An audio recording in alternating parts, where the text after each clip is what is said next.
We are going to start with some words from Greta Thunberg, who made headlines around the world last year by saying here at Davos that our house is on fire. I am so honored to welcome her to the stage.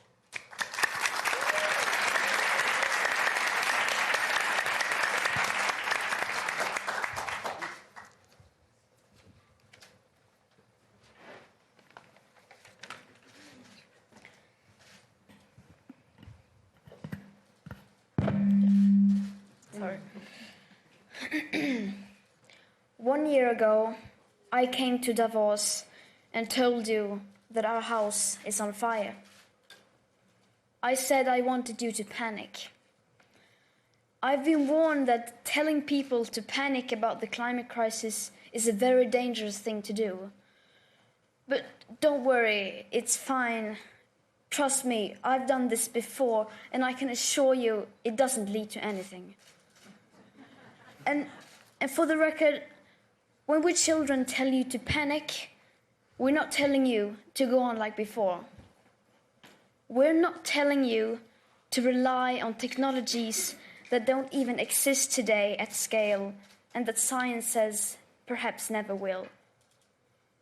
We are not telling you to keep talking about reaching net zero emissions or carbon neutrality by cheating and fiddling around with numbers. We're not telling you to offset your emissions by just paying someone else to plant trees in places like Africa, while at the same time forests like the Amazon are being slaughtered at an infinitely higher rate. Planting trees is good, of course, but it's nowhere near enough of what is needed, and it cannot replace real mitigation and rewilding nature. And let's be clear, we don't need a low-carbon economy. We don't need to lower emissions. Our emissions have to stop if we are to have a chance to stay below the 1.5-degree target. And until we have the technologies that at scale can put our emissions to minus, then we must forget about net zero. We need real zero. Because distant net zero emission targets will mean absolutely nothing if we just continue to ignore the carbon dioxide budget that applies for today, not distant future dates. If high emissions continue like now, even for a few years, that remaining budget will soon be completely used up. The fact that the USA is leaving the Paris Accord seems to outrage and worry everyone, and it should. But the fact that we are all about to fail the commitments you signed up for in the Paris Agreement doesn't seem to bother the people in power even the least. Any plan or policy of yours that doesn't include radical emission cuts at the source starting today is completely insufficient for meeting the 1.5 or well below 2-degree commitments of the Paris Agreement. And again, this is not about right or left. We couldn't care less about your party politics. From a sustainability perspective, the right, the left, as well as the center have all failed. No political ideology or economic structure has been able to tackle the climate and environmental emergency and create a cohesive and sustainable world. Because that world, in case you haven't noticed, is currently on fire. You say children shouldn't worry. You say, just leave this to us. We will fix this. We promise we won't let you down.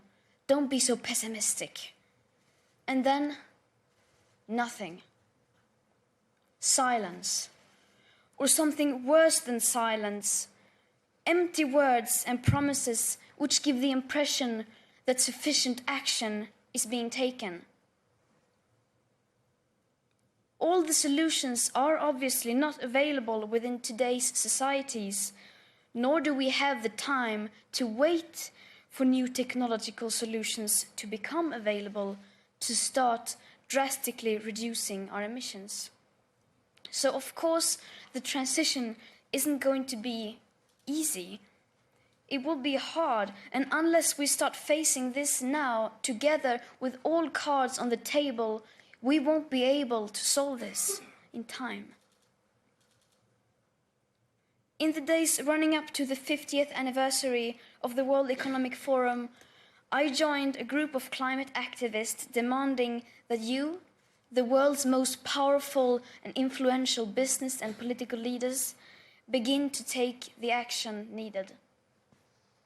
We demand at this year's World Economic Forum participants from all companies, banks, institutions and governments immediately halt all investments in fossil fuel exploration and extraction, immediately end all fossil fuel subsidies, and immediately and completely divest from fossil fuels.